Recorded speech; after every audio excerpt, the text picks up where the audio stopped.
Coming up in the news this evening, new Road Traffic Act takes effect today, February 1. Mello TV News provides a breakdown of the increased fines and penalties. Police High Command released the mass list of wanted men from East Kingston, and brazen gun attack near Halfway Tree leaves one man dead. And now the news in detail. The new Road Traffic Act came into effect today, February 1, 2023. On Tuesday, Transport Minister Audley Shaw in Parliament urged members of the public to remain calm as the new Road Traffic Act takes effect Wednesday, February 1. The minister urged motorists with unpaid tickets to continue to make arrangements with the courts to pay. As the new rules are brought into operation, and welcome feedback and discussion on how we can all work together for a better and safer road traffic environment. I want to assure every member of the public to remain calm. Demerit points will be expunged for persons who attend and make arrangements with the courts for the payment of their outstanding tickets. Madam Speaker, the public can make contact with the Ministry of Transport and Mining and/or the Island Traffic Authority at 876-754-1700 should they have further queries. Owners of motor vehicles and license holders will be required by the new Road Traffic Act to supply the Island Traffic Authority with up-to-date contact information in addition to their addresses. This includes email addresses to facilitate traffic ticket notices, suspension of notices, or directives to bring vehicles in for inspection. Motorists will face fines of $20,000 for driving without insurance and $8,000 fine for operating a motorcycle without a helmet. The practice of wheelies, which is the riding of a motorcycle on one wheel or riding a motorcycle with more than one passenger, is forbidden for motorcyclists. A new decibel meter has also been added by the Island Traffic Authority to measure the volume of noise originating from nearby vehicles. Motorcycles and motor vehicles cannot exceed 85 decibels, while small or large trucks cannot surpass 95 decibels. With the addition of new speed restriction categories, there are now zones with speed limits of 65 kilometers per hour where necessary will be implemented, and school safety zones have a lower speed limit of 30 kilometers per hour. Drivers will be restricted to use Bluetooth earpieces or hand-free cell phone usage, as well as texting while driving. A licensed rider must accompany learners on another motorbike within 6 meters. Newly issued provisional license holders will be prohibited from applying for a driver's license for 6 months, but those acquired their provisional licenses under the previous Road Traffic Act after August 1, 2022 will be exempt from this rule. The implementation of fines for the owner of the vehicle that is guilty for violations detected remotely that are captured on video will not result in demerits points, as the new infrastructure and communication mechanisms are not yet in place to handle this violation. In other news this evening, a man was shot and killed on Tuesday night at about 6:35 p.m. at the intersection of Cargill Avenue and Skibber Avenue in Kingston 10 near Halfway Tree. The deceased has been identified as Yuan Eden Abibi Darling, an artist of 15A Charlton Road, Kingston 8. According to reports, Darling was driving his white 2011 Nissan X-Trail along Skibber Avenue heading towards Cargill Avenue when, on reaching the perimeter fence of the Dragon Court restaurant, a motorcycle with 2 men aboard rode up and the pillion opened gunfire, hitting Darling at the side of his head. The vehicle then crashed in the wall. The shooter then went across to the front of the crashed vehicle and opened gunfire at Darling, hitting him multiple times to the upper body. The men then rode away and made their escape. The police was summoned and the scene was processed.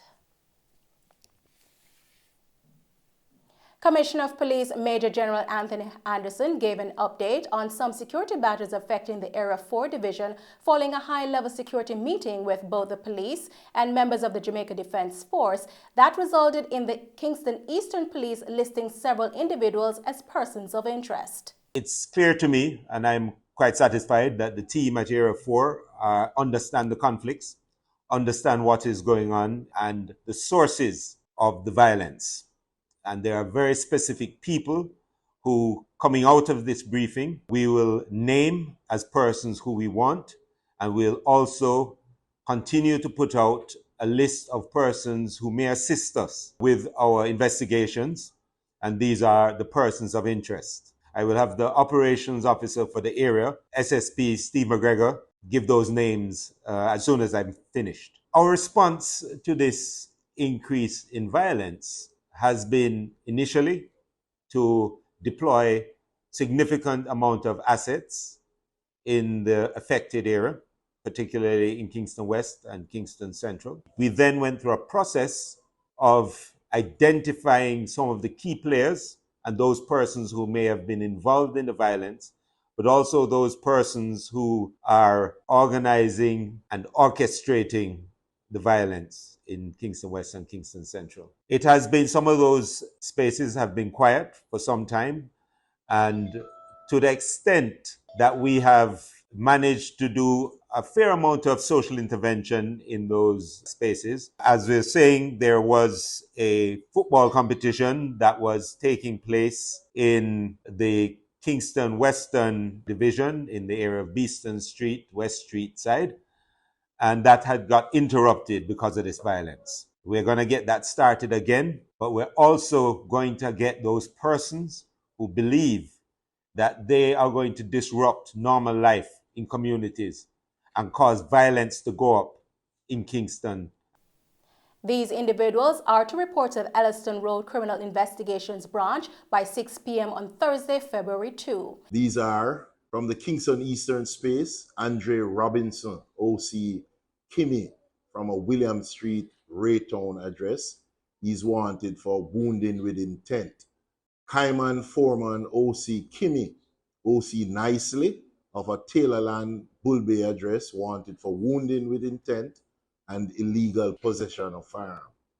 Ronald Smith, OC Skull, of a Brownsland address, wanted for wounding with intent. Romario Rajay Grant, OC Kaka, of a 36 Nelson Road, Kingston 13 address, wanted for murder. Navardo Roberts, OC Bees, of 2 Victoria Avenue, wanted for murder also. From the Kingston Central Space, we have Shanrick Siobhan Nugent, OC Dandan, of 5 Fleet Street, wanted for murder. Mervyn Henry, OC Biggie, of 28 Georges Lane, wanted for murder.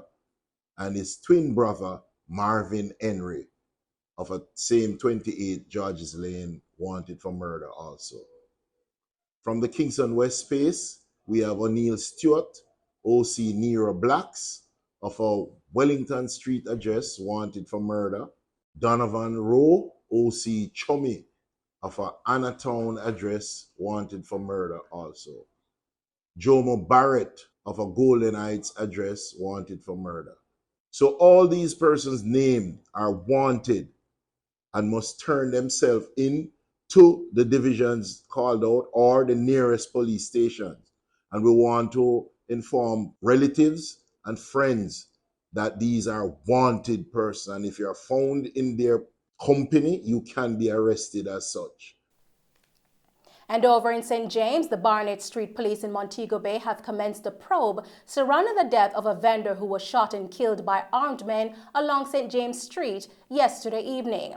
The deceased has been identified as 38-year-old Jerome Maynard, otherwise called Johnny or Biggs, a vendor of Greenwood address also in St. James. Reports are that about 6:40 p.m., Maynard was sitting on a crate along St. James Street in the vicinity of the Shoes Market when he was pounced upon by 2 men armed with handguns. The men reportedly opened fire, hitting Maynard multiple times before escaping in the area on foot. The Barnett Street police were summoned, and upon arrival, they discovered the victim slumped on the crate with gunshot wounds to his upper body. The scene was processed and Maynard's body was removed to the morgue for post-mortem examination. 11 persons have been murdered in St. James since the start of January of this year. In the meantime, detectives attached to the Lucy Police Department in Hanover are carrying out an investigation into the death of a female security guard who was chopped to death at her home in Lucy, Hanover on Wednesday morning. She's been identified as 23-year-old Shauna Rule, a security officer employed to Net Security Company in Ocean Point, Lucy. Reports are that shortly after 12 a.m. on Wednesday, residents came upon Rule's body lying outside her house along Fort Charlotte Drive in Lucy and summoned the police. The lawmen visited the scene and it was discovered that Rule had multiple chops all over her body. The scene was processed and her body removed to the morgue for post-mortem examination.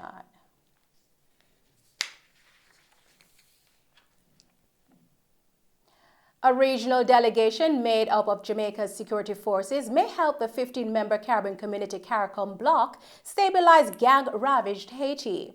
According to Prime Minister Andrew Holness, the entire area and his administration are concerned about Haiti's escalation into political and economic catastrophe. Prime Minister Holness made this declaration in speaking in the House of Representatives yesterday. According to the Prime Minister, Jamaica is prepared to take part in a multinational security and deployment to Haiti if the necessary legal restrictions are met, and Jamaica reaffirmed its commitment to cooperating with CARICOM, bilateral allies like Canada and the USA, as well as countries in Latin America and Africa in order to find long-term solutions for Haiti.